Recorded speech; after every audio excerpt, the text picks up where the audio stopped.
Our first speaker is Leticia Kolberg from Université Cité.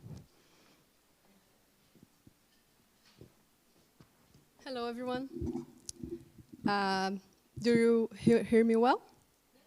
Is that okay? Okay.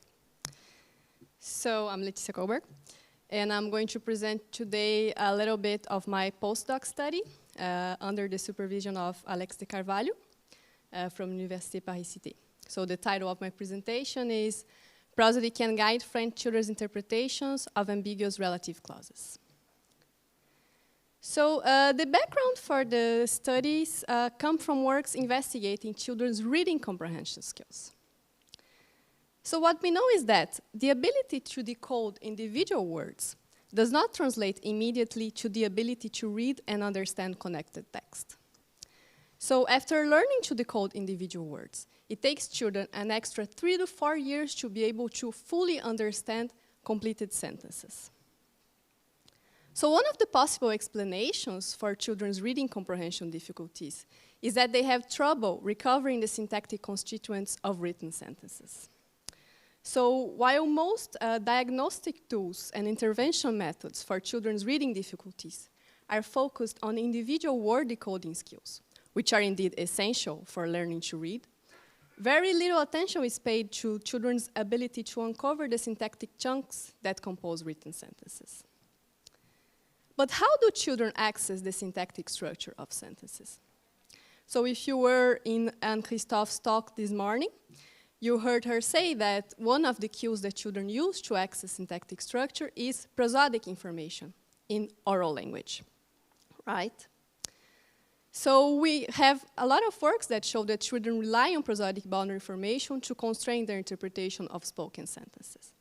So Anne this morning talked about, for instance, of de Carvalho and colleagues' work with French learning to animal toads, showing that they can disambiguate a known homophone, such as souris, which can mean either mouse or to smile in French, depending on the syntactic context. And when you have a sentence such as tu vois le bébé souris, if it's pronounced just like that in a single prosodic unit, the interpretation is that, do you see the baby mouse?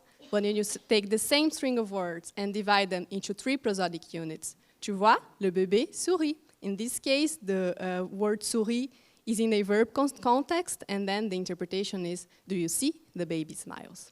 And we see that children can use prosodic information to disambiguate these 2 types of structures. And as Anne showed too, we have other evidence with even more complex structures and with other languages than French, such as Brazilian Portuguese and American English.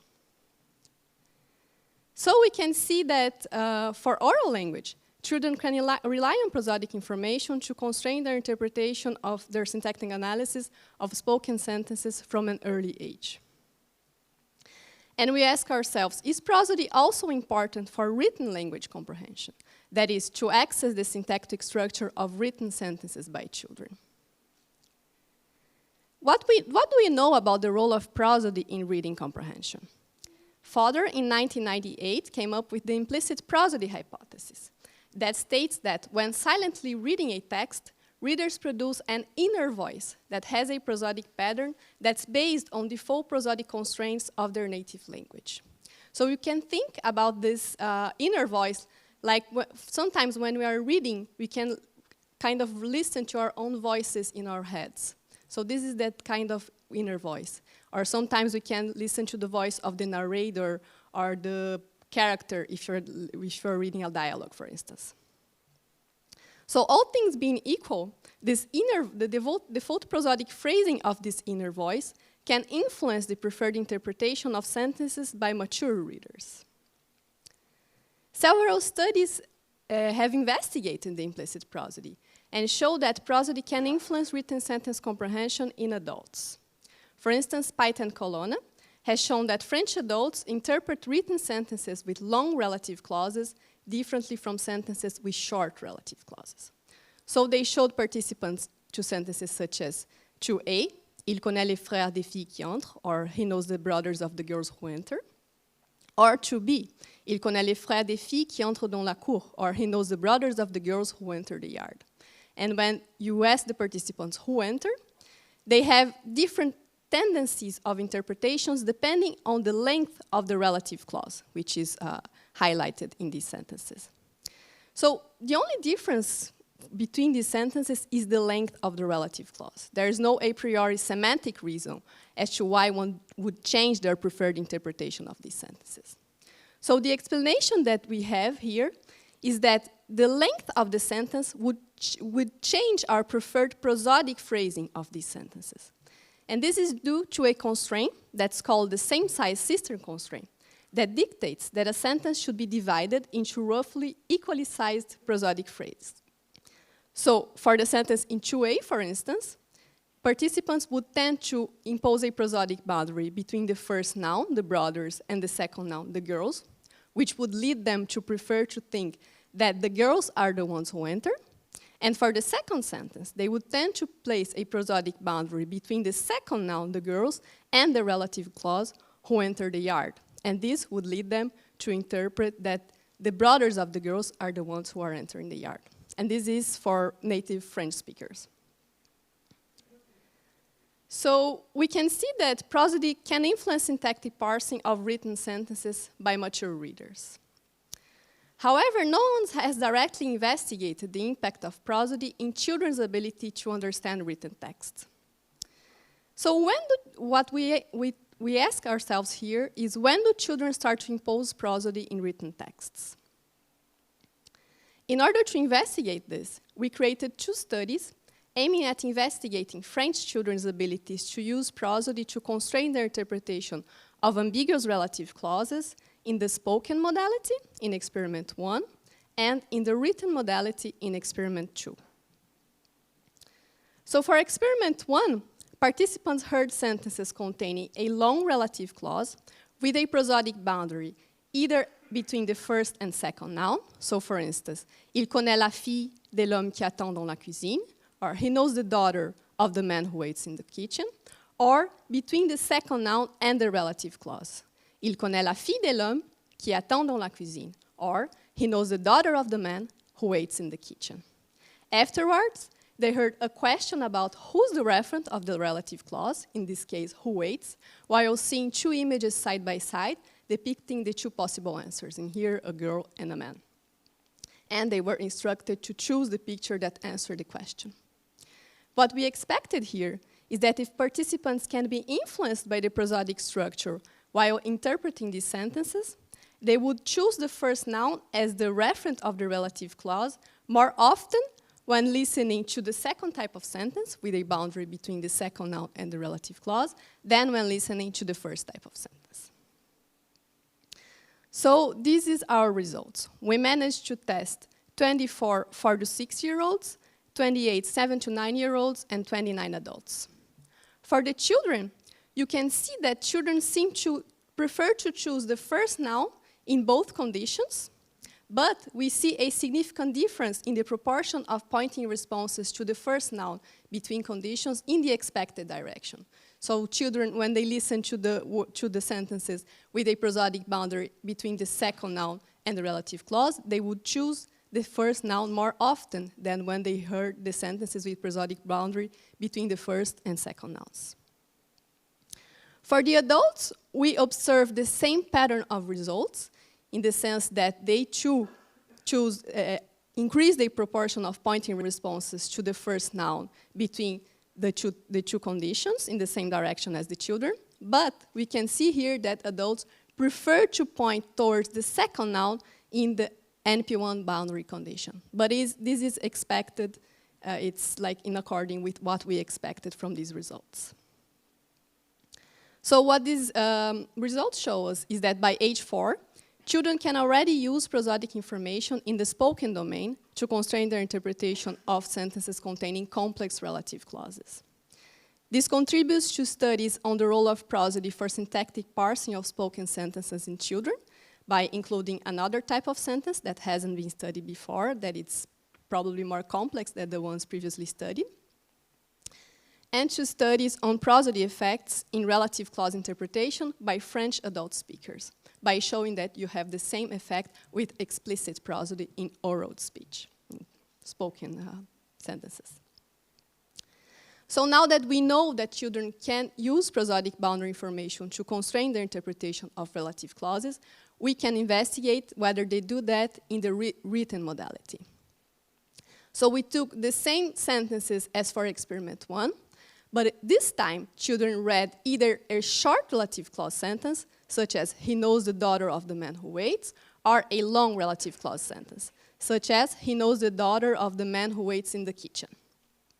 So as a reminder, according to the same size sister constraint, we expect that when reading sentences with short relative clauses, children would impose a prosodic boundary between the first and second noun, and when reading long relative clauses, they would impose the boundary between the second noun and the verb. And this would influence their interpretation of the sentences the same way that they were influenced by the oral prosody task. So we aim to conduct this study in the reading aloud modality and in the silent reading, and I have now the data for the reading aloud task. So these are the results. We tested 33 8 to 9-year-olds, 33 9 to 10-year-olds, and 26 adults.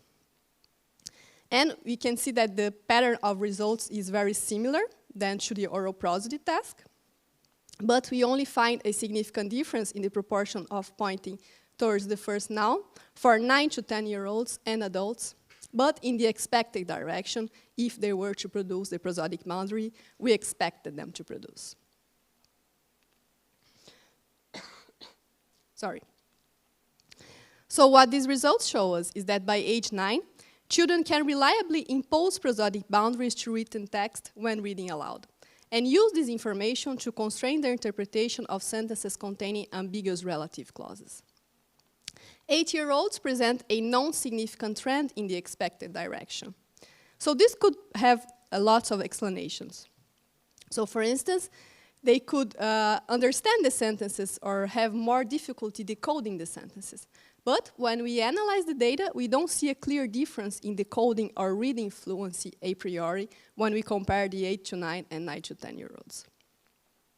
And there's also no clear difference in the interpretation of relative clauses, since even 4-year-olds interpreted these sentences in the oral prosody task. So we conclude that the ability to use prosodic information to constrain parsing in written text develops between the ages of 8 and 9 in French children, seems to develop between these ages in French children. So for the next steps of this study, we're going to conduct a silent reading task in order to investigate whether implicit prosody with this inner voice has the same effect as explicit prosody in reading.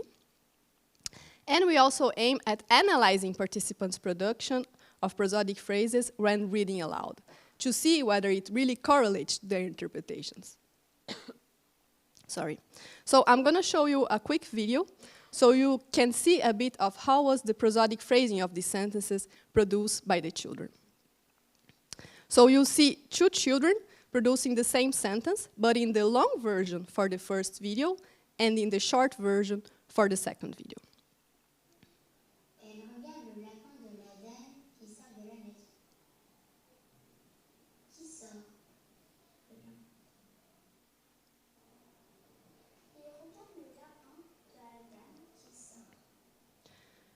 So we see, So we see for the first child, she produces a prosodic boundary between the second noun and the relative clause, as expected. So she says, elle regarde le lapin de la dame qui sort de la maison. And for the second child, she will produce a pause between the first and second noun. She says, elle regarde le lapin de la dame qui sort. And she also produces a little prosodic boundary between the second noun and the relative clause, but it's a bit smaller compared to the boundary between the first and second noun. So we can see that children seem to be producing the prosodic boundaries that we expect them to produce for these 2 types of sentence. And now we're going to analyze and see whether these really correlate to their interpretations of these sentences. So all in all, these results show us that by age 4, children can use prosodic boundary cues to constrain their interpretation of sentences containing ambiguous relative clauses in the spoken domain. By age 9, they were able to generate prosodic representations of written sentences, which affected their interpretation of these sentences. Therefore, prosodic boundary information seems to play a role in both spoken and written sentence comprehension in children. And since prosody can influence online sentence parsing in both oral and written domain, it should therefore be included in models of children's spoken and written sentence processing and in methods of reading instruction. So thank you very much. I thank the parents and children who participated in this study. I thank the Baby Lab of École Normale Supérieure in France, who also helped us to finish the data to present to you today. So.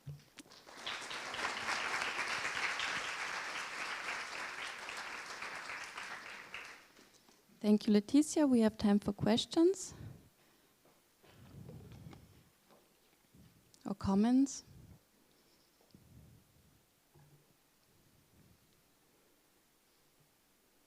Yeah, in the back. Hi, thank you. Great talk. I have a question. So, not every children are very good at reading aloud. So, are you planning to test whether there's a correlation between the ability to make these prosodic contours and the ability to understand complex texts? Yeah. This is one of the experiments we are going to create for the project.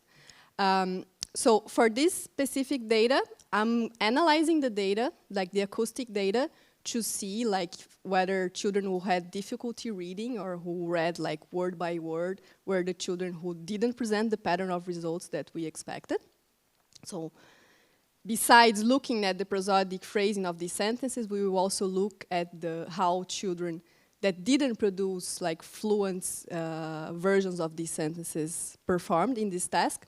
But we also planning to do a study to see how it, like their children's capacity to read in a natural, like in a fluent way with a natural prosody correlates to their reading comprehension abilities.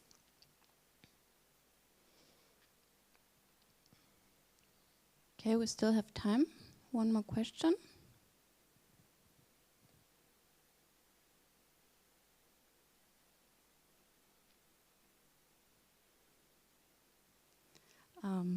Maybe I can ask a question because, so I was wondering, just out of curiosity, is there a difference in, what do you think, how late or early children learn to use prosody in disambiguating?